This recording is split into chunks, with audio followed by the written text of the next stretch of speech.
নমস্কার বন্ধুরা, mixed fusion সোমার পাকশালায় আপনাদের সবাইকে স্বাগত। মাছ মাংস তো রোজ খেয়েই থাকেন। একবার এরকমভাবে ডালের বড়া দিয়ে এই রেসিপি বানিয়ে দেখুন, ভীষণ ভালো খেতে হয়। মাছ মাংসের স্বাদকেও কিন্তু হার মানাবে। বিশেষ করে যারা মাছ মাংস খেতে পছন্দ করেন না, কিংবা রোজ আমরা মাছ মাংস খেতে খেতে যখন একঘেয়েমি ফিল করি, তখন কিন্তু এরকমভাবে এই ডালের বড়া দিয়ে এই রেসিপিটি বানিয়ে নিতে পারেন। তো চলুন, এর জন্য প্রথমে আমি এখানে ছোলার ডাল নিয়ে নিচ্ছি। ছোলার ডালটা ১ কাপের মতো নিচ্ছি, আপনারা আপনাদের পরিমাণ মতো নেবেন। এবার এটাকে ভালোভাবে পরিষ্কার করে ধুয়ে নিয়েছি। ধুয়ে এটাকে আমি ভিজিয়ে দেব। তো এখানে কমপক্ষে ৪ ঘন্টা ভিজাতে হবে, পারলে সারা রাতও ভিজিয়ে দিতে পারেন। আমি সারা রাত ভিজিয়ে রেখেছিলাম। তারপর দেখুন এই ডালটা খুব ভালোভাবে ভিজে গেছে। এবার এটাকে মিক্সির জারের মধ্যে জলটা ঝেড়ে ঝেড়ে তুলে নিচ্ছি, দিয়ে এটাকে বেটে নেব। এই ডালের সঙ্গে আমি দিয়ে দিচ্ছি একটু হলুদ গুঁড়ো কালারের জন্য, আর দিয়ে দিচ্ছি পরিমাণ মতো লবণ, আর সঙ্গে দিয়ে দিচ্ছি ঝালের জন্য 2টো কাঁচা লঙ্কা। এবার এটাকে দেখুন বেটে নিয়েছি। এরকম শুকনো শুকনো করে বড়ার জন্য বেটে নিতে হবে। এদিকে চলুন একটা মশলা রেডি করে নিই। গোটা মশলা এখানে রেডি করছি আমি। গোটা জিরে, 5 ফোড়ন, আর এখানে মৌরি, আর 2টো কাঁচা লঙ্কা, 2টো শুকনো লঙ্কা। এখানে এই মশলাগুলোকে কিন্তু একটু ভিজিয়ে নিতে হবে মিনিট 15-20 মতো। তাহলে কি হবে, মশলাগুলো কিন্তু বাটতে সুবিধা হবে। আমি দেখুন মিক্সির মধ্যে বেটে নিয়েছি। আপনারা চাইলে শিলপাটাতেও বেটে নিতে পারেন। আর এতটা মশলা কিন্তু আমি ব্যবহার করব না। আর এদিকে ডুমো করে দেখুন আলুগুলো কেটে নিয়েছি। আলুগুলো ঠিক মাছের ঝোলের আলু যেরকম একটু বড় বড় হয়, ডুমো ডুমো কাটা হয়, সেরকমভাবেই কেটেছি। এবার কড়াই দিয়ে দিচ্ছি সর্ষের তেল। সর্ষের তেল দেওয়ার পর প্রথমে আমি আলুগুলো ভেজে নেব। আলুগুলো হলুদ এবং লবণ দিয়ে ভালো করে ভেজে নিচ্ছি। একটু ঢাকা চাপা দিয়ে আলুগুলো ভাজবো, তাতে যেহেতু বড় বড় কেটেছি সেজন্য কিন্তু সেদ্ধও হয়ে যাবে এই ঢাকা দিয়ে দিলে। এবার একটু ঢাকা দিয়ে দিলাম। এভাবে আমি 2-3 বার লো ফ্লেমে ঢাকা দিয়ে দিয়ে আলুটাকে ভেজে নিয়েছি। তাতে বেশ কিছুটা কিন্তু আলুটা সেদ্ধ হয়ে গেছে। এবার আলুটা ওইদিকে ভাজা হচ্ছে, আর এদিকে আমি আদা আর রসুনটা পেস্ট করে নিলাম। আদা রসুনটা বেটে নেওয়ার পর এদিকে দেখুন আলুটা যে ভাজতে দিয়েছিলাম, খুব একটা লাল করে ভাজিনি, কিন্তু আলুটা লো ফ্লেমে মোটামুটি ভালোই ভাজা হয়ে গেছে, আর সেদ্ধও কিন্তু বেশ কিছুটা হয়ে গেছে। এবার এই আলুগুলোকে নামিয়ে নিলাম। আলুগুলোকে নামিয়ে নেওয়ার পর এবার কিন্তু আমি বড়াগুলো রেডি করে নেব। ছোলার ডালটা যে বেটেছিলাম, সেই ছোলার ডালটা এরকম হাত দিয়ে এরকম বড়ার আকারে শেপ দিয়ে দিতে হবে। শেপ দিয়ে একটা একটা করে এই তেলের মধ্যে দিয়ে এই বড়াগুলোকেও ভেজে তুলে নেব। বড়াগুলোকে গোল্ডেন ব্রাউন করে ভেজে তুলে নিতে হবে। এই বড়ার মধ্যে কিন্তু আমি আর অন্য কোনো রকম মশলা মিশাইনি। আপনারা দেখলেন যে কাঁচা লঙ্কা, লবণ আর হলুদ এইটুকুই দিয়েছি। আর এতে কিন্তু আর অন্য কোনো মশলা মেশাবার দরকারও নেই, কিংবা পেঁয়াজ মেশাবারও দরকার নেই। ছোলার ডালের এমনিতেই প্রচণ্ড ভালো একটা টেস্ট হয়। তো এবারে দেখুন এগুলোকে নাড়াচাড়া করে বেশ লাল করে ভেজে তুলে নিলাম। বড়াগুলোকে এবার তুলে নেওয়ার পর আসবো মূল রান্নাতে।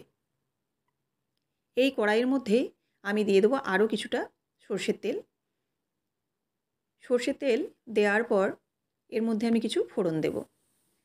বড়াগুলো ভেজেছি সেগুলোই আপনাদের একবার দেখিয়ে দিলাম। তেলের মধ্যে দিয়ে দিচ্ছি শুকনো লঙ্কা, আর দিচ্ছি তেজপাতা। আর আমি যে গোটা মশলাটা বেটেছিলাম সেই মশলাটা কিন্তু এখানে 1 চামচের মতো ব্যবহার করেছি।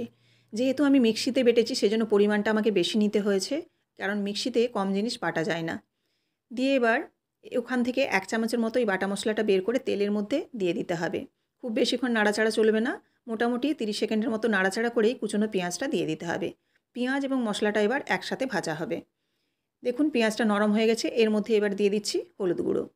পেঁয়াজটা একটু নাড়াচাড়া করে এরকম নরম করে নিয়ে হলুদ গুঁড়ো আর কাশ্মীরি লঙ্কার গুঁড়ো একটু দিয়ে দিলাম। এই হলুদ গুঁড়ো আর লঙ্কা গুঁড়োটা যদি এই তেলের মধ্যে দেওয়া যায় তাহলে কালারটা কিন্তু ভীষণ ভালো আসে। এবার দিয়ে দিলাম দেখুন আদা রসুন বাটা। আদা রসুনও আমি অনেকটাই বেটেছিলাম, কিন্তু এর মধ্যে থেকে আমি 1 চামচ এর মধ্যে দিয়ে দিলাম। এখানে মশলা আমি খুব একটা ব্যবহার করছি না, যে প্রচুর পরিমাণ মশলা দিতে হবে এমন কোনো মানে নেই। এবার দেখুন একটু জল দিয়ে মশলাটাকে এবার কষিয়ে নিচ্ছি। এবার দিয়ে দিলাম একটু ধনে পাউডার। ধনে গুঁড়ো দেওয়ার পর এবার নাড়াচাড়া করে মশলাটাকে খুব ভালোভাবে ঢাকা চাপা দিয়ে কষাবো। মশলাটা থেকে যখন তেল বেরিয়ে আসবে তখন বুঝে নিতে হবে মশলাটা কষানো হয়ে গেছে। এই যে নাড়াচাড়া করে নিলাম, করে নিয়ে মশলাটা কিন্তু এবার কষানো রেডি হয়ে গেছে। এর মধ্যে এবার ভেজে রাখা আলুগুলো দিয়ে দিলাম। আলুটা যেহেতু এখনও সেদ্ধ হতে একটু বাকি আছে, সেজন্য কিন্তু এই কষার সঙ্গে দিয়ে দিলে আরও কিছুটা সেদ্ধ হয়ে যাবে। এবার দেখুন এটাকেও কষে নেবো ভালোভাবে। এই আলুটাকে ভালোভাবে নেড়ে চেড়ে আরও 3 থেকে 4 মিনিটের মতো ঢাকা চাপা দিয়ে কষিয়ে নিলাম। আর দেখুন মশলার থেকে কিন্তু এবার তেল ছাড়া ছাড়া হয়ে গেছে আর মশলাটা খুব ভালোভাবে কষানো হয়ে গেছে। এবার এর মধ্যে দিয়ে দিচ্ছি আমি গরম জল। যেহেতু আলুটা প্রায় সেদ্ধ হয়ে এসছে সেজন্য এখানে আমি গরম জল ব্যবহার করছি। আলুটা সেদ্ধ হওয়ার জন্য আর কিন্তু অপেক্ষা বেশি করতে হবে না। এবার দিয়ে দিলাম পরিমাণ মতো লবণ আর দিয়ে দিচ্ছি পরিমাণ মতো চিনি আর দিয়ে দিচ্ছি 2টো চেরা কাঁচা লঙ্কা। জলের পরিমাণটা আপনারা দেখে দেবেন, যেরকমভাবে ঝোল রাখবেন বা আপনারা যেরকমভাবে গ্রেভিটা রাখবেন সেই পরিমাণে জল দেবেন। তাছাড়াও একটু খেয়াল রাখবেন এখানে বড়া কিন্তু একটু জল বেশি টানে, সেজন্য জলের পরিমাণটা একটু দেখে নেবেন। যখন বড়াটা দেওয়া হবে তখন রসটা কিন্তু বেশ ভালোই টেনে নেবে। এবার ভালোভাবে ফুটে গেছে, বেশ কিছুক্ষণ আমি কিন্তু রান্না করে নিচ্ছি যাতে জলের কাঁচা গন্ধটা না থাকে। এবার বড়াগুলো দিয়ে দিচ্ছি। বড়াগুলো দিয়ে বেশিক্ষণ কিন্তু রান্না করব না, আর কিছুক্ষণের জন্য অপেক্ষা করব যাতে খুব ভালোভাবে আরও ফুটে যায়। মোটামুটি আরও 4 থেকে 5 মিনিটের মতো রান্না করে নিলাম।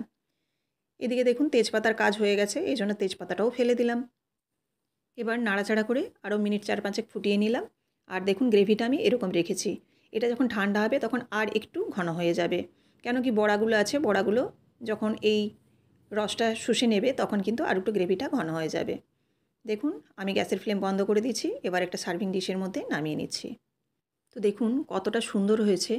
এটা এত ভালো খেতে হয় আপনারা না বানালে বুঝতে পারবেন না। অবশ্যই একবার হলেও বানিয়ে দেখতে পারেন। রেসিপিটি যদি ভালো লেগে থাকে অবশ্যই লাইক, কমেন্ট এবং শেয়ার করবেন। আর এরকমই বিভিন্ন ধরনের রেসিপি পাওয়ার জন্য অবশ্যই চ্যানেলটিকে সাবস্ক্রাইব করে বেল বাটনটি প্রেস করে দেবেন।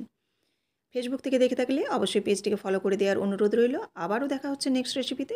ধন্যবাদ।